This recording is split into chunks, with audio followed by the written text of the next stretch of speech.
헬스 진행의 양혜선입니다. 이 따뜻한 봄 햇살, 봄꽃들의 향연, 생각만 해도 가슴이 설레이는데요. 하지만 이러한 봄 소식이 반갑지만은 않은 분들이 있습니다. 바로 이 봄철 알레르기 때문인데요. 이 봄철 알레르기의 원인은 바로 이 꽃가루라고 하는군요. 이처럼 따뜻하고 건조하며 바람이 살랑살랑 부는 날, 이 꽃가루의 농도는 더욱더 높아진다고 하니까요. 알레르기가 심하신 분들은 더욱더 주의하셔야겠습니다. 그럼 헬스, 오늘도 힘차게 문을 엽니다.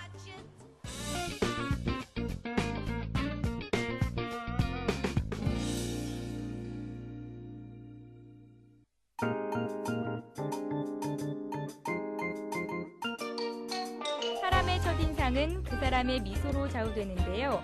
면접장에서 이성과의 첫 만남에서 미소는 가장 결정적인 역할을 한다 해도 과언이 아닙니다.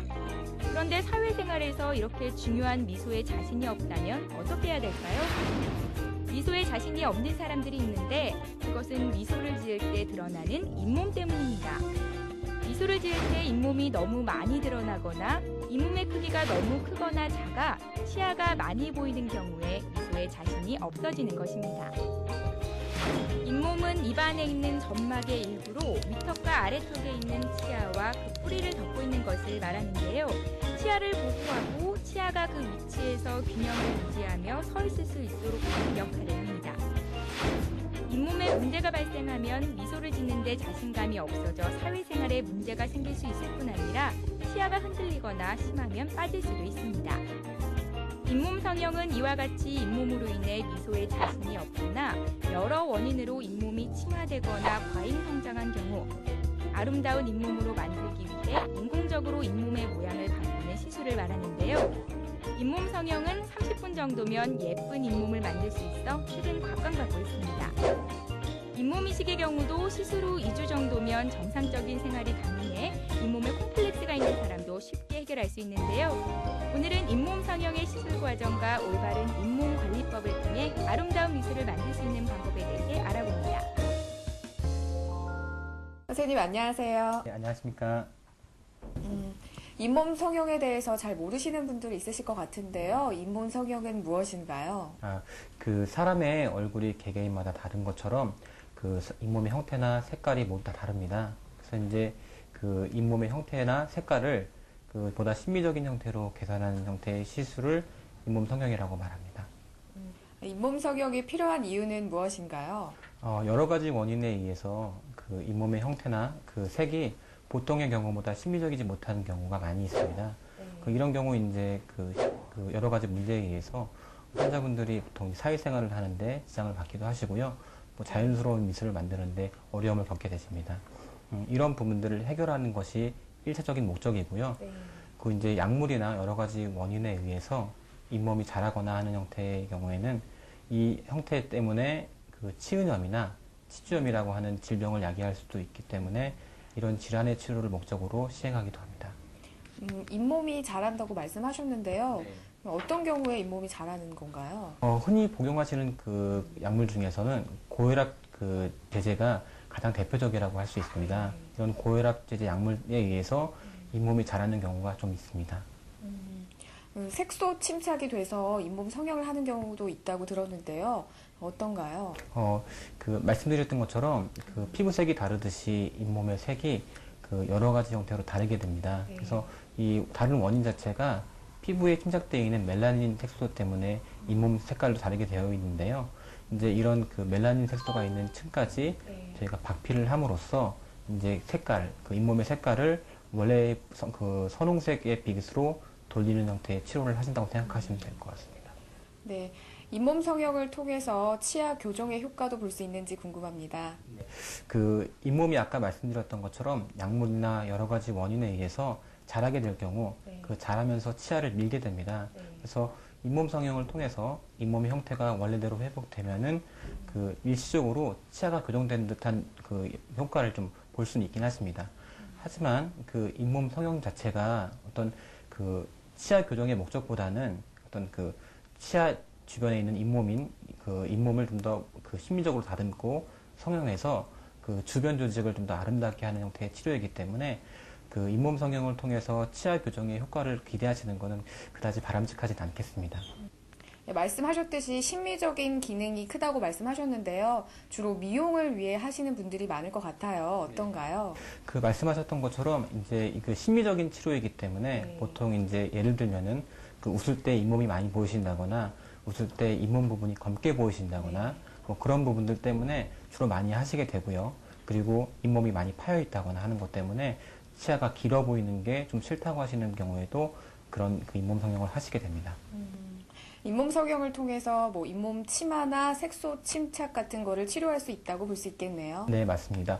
그 색소 침착의 경우는 아까 말씀드렸던 것처럼 그 잇몸층에 있는 멜라닌 색소를 제거함으로써 이제 저희가 어떤 그 성형의 효과를 보게 되고요. 그리고 잇몸 치마는 그 저희가 그 환자분의 입안에서 다른 조직의 잇몸을 떼어와서 이식하는 형태로 보통 치료를 하게 됩니다. 네, 시술 전 주의할 사항이 있는지 궁금합니다. 네, 그 잇몸 성형도 일종의 외과적인 수식이기 때문에요. 약간의 치료를 동반하게 됩니다. 그래서 그 시술 부위에 염증이 있는 상태로 진행하는 것은 좋지 않기 때문에 그 시술 전에 그 염증을 줄여주기 위해서 스케일링이나 잇몸 치료 같은 전 처치를 하게 되고요. 이제 환자분께서 이제 출혈성 질환이나 아니면은 항응고제 같은 약물을 복용하신 경우라고 하면은 약물을 끊고 진행하시는 게 좋습니다. 그리고 이제 이 약물을 끊으셔도 되는지 여부를 확인하는 게 좋고요. 그리고 이제 그 아까 말씀드렸던 혈압약 같은 것들은 이제 중단을 하지 않고 치료를 하게 되시면은 재발의 가능성이 있기 때문에 약물을 교환하실 수 있는지 대체하실 수 있는 약물이 있는지 확인해보고 진행하시는 게 좋습니다. 시술 전에 주의할 사항들이 많은데요. 만성 질환이나 치주 질환이 있는 분들도 치료가 가능한지 궁금합니다. 일단은 그 말씀드렸던 것처럼 그 조절되고 있는 만성 질환이라고 하면은요, 그 크게 문제가 되지는 않습니다.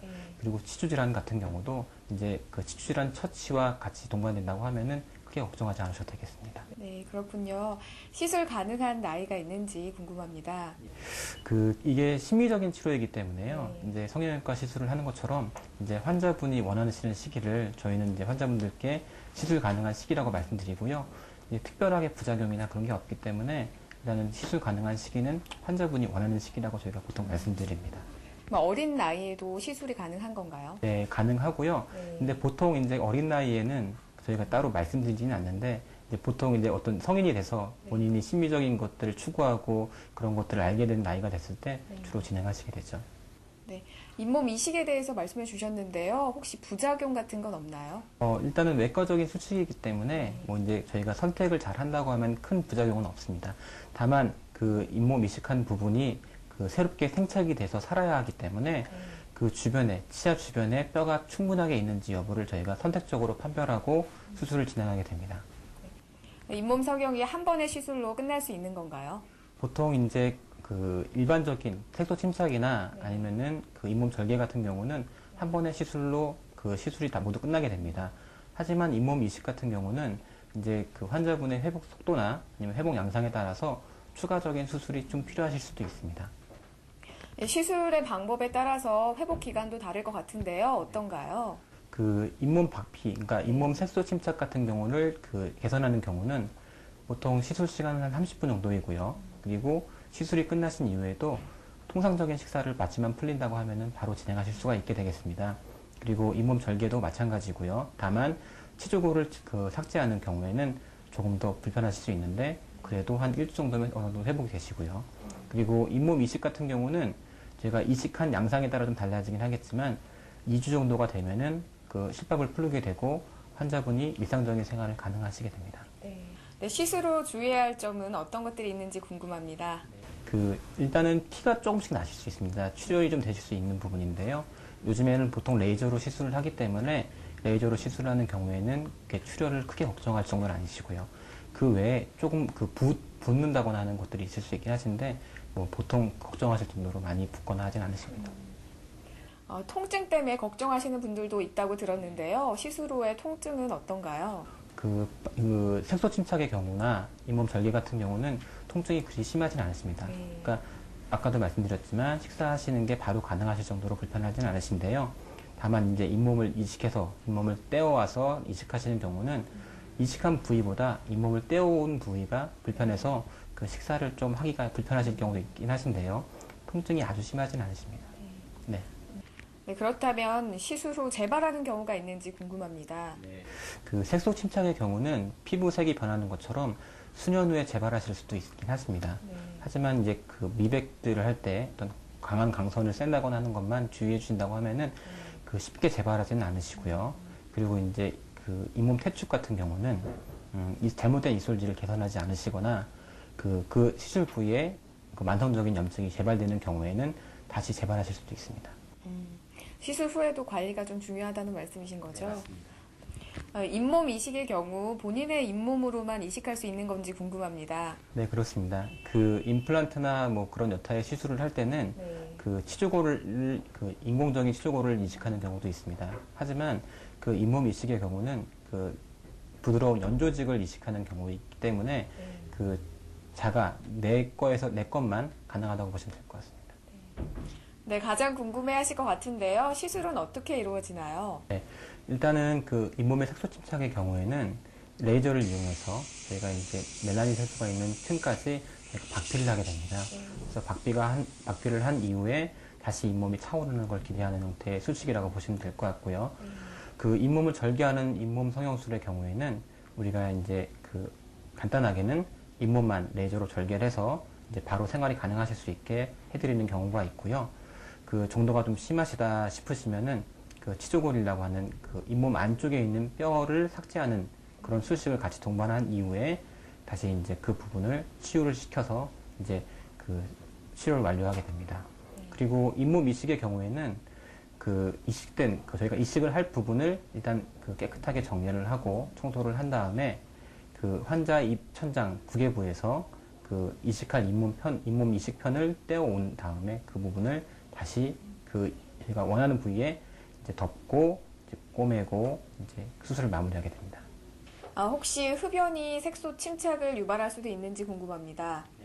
일단은 그 흡연이나 뭐 그런 것들이 치아의 색소 침착을 야기할 수는 있습니다. 네. 하지만 잇몸의 색소 침착은 이제 기존의 잘못된 보천물이나 아니면은 말씀드린 것처럼 피부에 있는 멜라닌 세포에 의해서 생기는 것이기 때문에 뭐 흡연과는 크게 관계는 없다고 보시겠습니다. 시청자분들이 잇몸 관리에 대해서 오해하는 점들이 있을 것 같아요. 어떤 것들이 있을까요? 가장 많이 그 저희가 얘기를 듣고 저희가 이제 좀 당황스러운 게 네. 이제 환자분들이 이제 피가 나시고 잇몸이 불편하시고 치료가 필요하신 상황인데도 불구하고 내원하셔서 이거 나 좀 피가 나니까 약 좀 처방해줘라고 하시는 분들이 간혹 계십니다. 근데 이제 물론 잇몸 치료제가 많이 나와 있고 또 이제 잇몸 치료제가 잇몸 치료, 치과에서 하는 잇몸 치료와 함께 동반이 될 경우에는 굉장히 좋은 치료 효과를 보인다고 하고 있습니다. 하지만 이 자체가 세균을 제거하는 근본적인 형태의 치료는 아니기 때문에 그 치과적인 수식이 동반되어야지만 효과를 볼 수가 있으시고요. 그래서 이제 오히려 이 약만 맹신하시는 경우에는 병을 키우는 경우라고 생각하시면 되겠습니다. 평소 관리가 중요하다고 말씀해 주셨는데요. 평소에 잇몸 관리할 수 있는 방법 좀 알려주세요. 그 잇몸을 관리하는 가장 좋은 방법은 이솔질을 가장 바르게 하는 게 제일 좋은 방법입니다. 근데 이솔질을 흔히 하실 때 빨리 깨끗하게 하신다고 옆으로 너무 세게 하시는 경우가 많이 있으신데요. 이것 때문에 그 잇몸 퇴축이 일어나기도 하고 치아가 깎이기도 하고 하게 됩니다. 깎인 부분에 다시 음식물이 쌓이면서 염증이 생기기도 하는데요. 일단은 그 가장 좋은 방법은 그 이솔질을 옆으로 하시는 게 아니고 치아에 딱 대서 위아래로 그 쓸어내듯이 하시는 게 가장 좋은 방법이겠습니다. 그리고 이솔질을 잘 하셔도 저도 치과 의사지만 환자분들께 이제 이렇게 양치하십시오 말씀드리긴 하지만 저도 정기적으로 스케일링 받고 있습니다. 그러니까 아무리 잘 닦으셔도 닦이지 않는 부분이 있기 때문에 정기적인 관리가 꼭 필요하실 겁니다. 네, 마지막으로 시청자께 당부 한 말씀 부탁드립니다. 그 우리가 흔히 하는 말 중에 이 없으면 잇몸이로라는 말이 있습니다. 네. 근데 저는 그 치과 의사 입장에서 환자분들께 이제 이 속담을 그 저는 소 잃고 외양간 고친다는 그 속담과 똑같다고 얘기를 합니다. 근데 이제 그 이가 없어도 어떤 잇몸으로 대신할 수 있다는 의미가 아니라 이가 있을 때 잘해야 된다는 저는 의미로 말씀드리거든요. 이제 잇몸이라는 것이 그 치아를 감싸고 있는 치조골을 보호해주는 1차적인 방어 역할을 하는 그 부분이기 때문에요.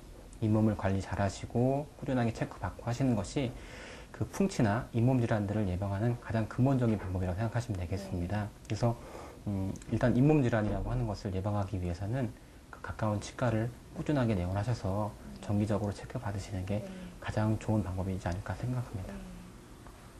네, 선생님 오늘 잇몸 성형에 대해서 알아봤습니다. 평소에 잇몸 때문에 컴플렉스 있으신 분 많을 것 같은데요. 내원하셔서 정확한 치료로 보다 밝은 미소 찾으실 수 있을 것 같습니다. 네, 더 궁금한 사항이 있으시면 아래 나가는 전화번호로 문의 주시기 바랍니다. 선생님 오늘 소중한 말씀 감사드립니다. 감사합니다.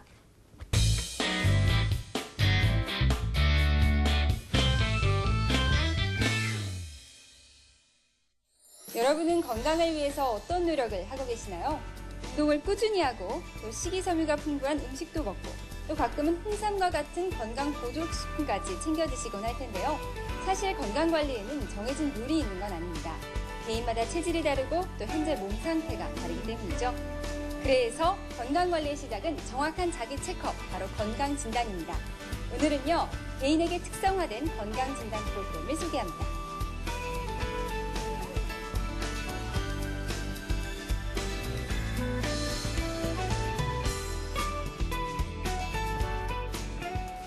그럼 이곳에서 진행되고 있는 프로그램엔 어떤 것들이 있나요? 네, 기본적으로 한번 걸러봐야 되는 기본 검진부터 정밀하게 분야별로 심혈관계, 호흡기계 뭐 이렇게 분야별로 나누어지는 정밀 검진, 또 종합적으로 머리부터 발끝까지 다 보게 되는 프리미엄 검진, 마지막으로 건강검진 후에 일회성이 아니라 연간 관리까지를 포함하는 CEO 프로그램까지 다양하게 있습니다. 그럼 이곳 건강진단 프로그램이 타 병원 또는 타 기관과의 차별점은 어떤 게 있을까요? 네, 현대의료가 발전하다 보니까 순환기, 호흡기, 내분비 이런 식으로 분야가 너무나 쪼개져서 아주 전문 스페셜리스트들은 많아졌는데 이 개인 건강을 통합적으로 관리해주는 주치의들이 좀 없어지는 경향이 있습니다. 그러다 보면 이게 시스템별로 각자 놀아서 똑같은 약을 각과별로 먹게 되는 경우가 발생하죠. 그래서 저희 프로그램, 이 프리미엄 검진의 가장 큰 장점은 나를 24시간 365일 언제 어디서나 평상시든 응급이든 관리해주는 주치의를 제공받게 된다라는 부분이 가장 큰 장점이라고 말씀드릴 수 있지요. 또 하나는 이제 저희가 건강검진에 있어서 일반적인 보험에서 커버해주는 건강검진 프로그램들은 다빈도의 그런 뭐 5대암이라든가 이런 검진으로 기본적으로 커버해야 되는 검진 프로그램을 갖고 있다고 한다면 뇌종양이라든가 이런 부분은 인시던스는 굉장히 발생률은 낮지만 한번 발생하면 상당히 굉장히 크리티컬하죠. 이런 것들은 비용을 좀 내가 부담을 하더라도 난 한번 검사해보겠다.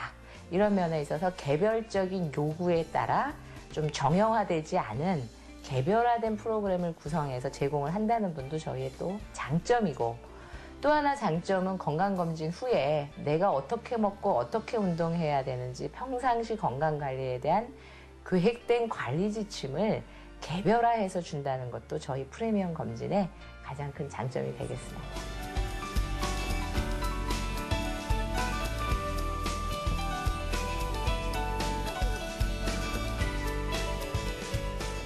건강은 건강할 때 지켜야죠. 나만의 헬스 플래너가 있어서 나의 건강 상태와 가족력 또 생활 습관까지 고려한 건강관리 코디네이션을 해준다면 질병을 미리미리 예방하는 데 큰 도움이 될 것 같습니다. 다음 코너는요, 조금 다른 형태의 건강관리 프로그램을 소개해드리겠습니다.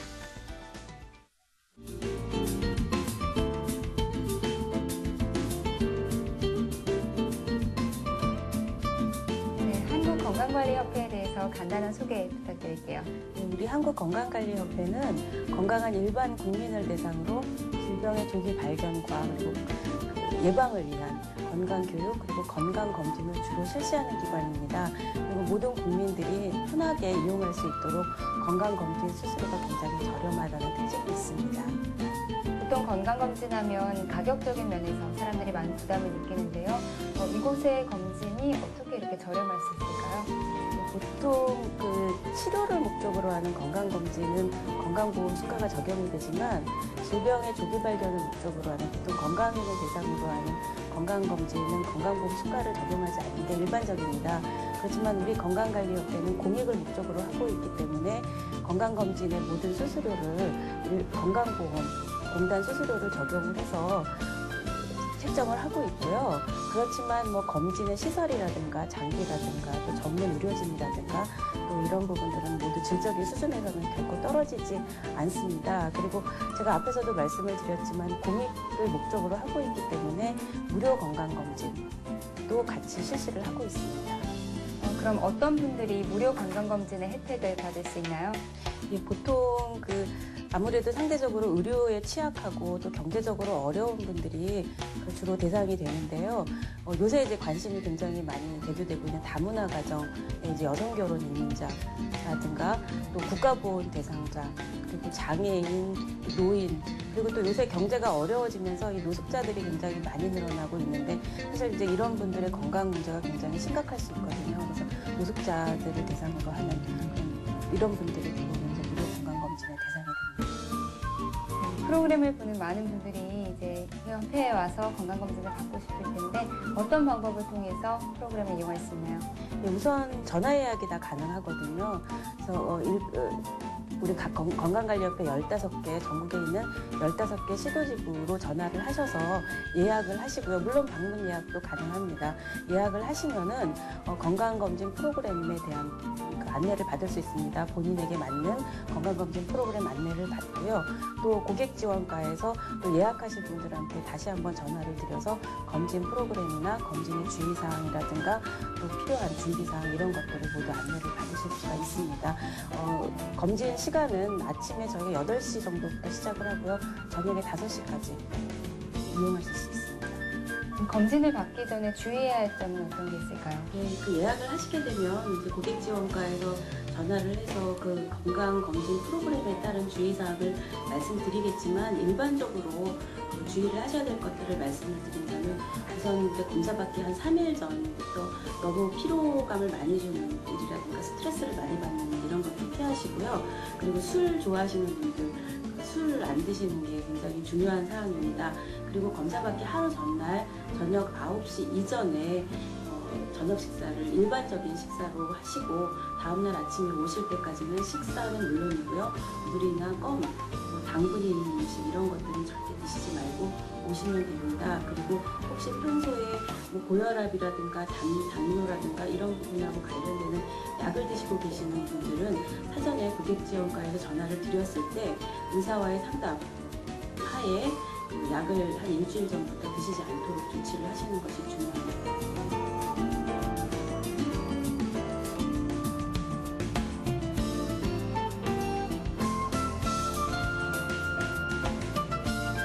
인스턴트 음식과 흡연, 음주, 또 과도한 스트레스 등은 암 등의 무서운 질병으로 이어지기 쉽습니다. 이러한 생활습관병은 특별한 자각 증상 없이 진행되기 때문에 미리미리 예방하는 것이 중요하죠. 효율적인 관리를 위해서는 질병의 예방과 조기 발견, 또 치료라는 3단계 건강 사이클이 생활화돼야 하는데요. 평소 꾸준한 자기관리와 정기적인 검진으로 건강한 생활 유지하시기 바랍니다.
건강에 대한 책임은 자기 자신에게 있는 것이며 그 책임은 희망이 되고 그 희망이 자기 치유를 유도한다고 합니다. 컵에 물이 반이 남았느냐, 반밖에 안 남았느냐는 마음먹기에 따라 달린 거죠. 우리가 몸과 마음을 건강하게 하는 그 첫걸음, 바로 긍정의 힘입니다. 저는 다음 주 이 시간 찾아뵙겠습니다. 여러분 건강하세요.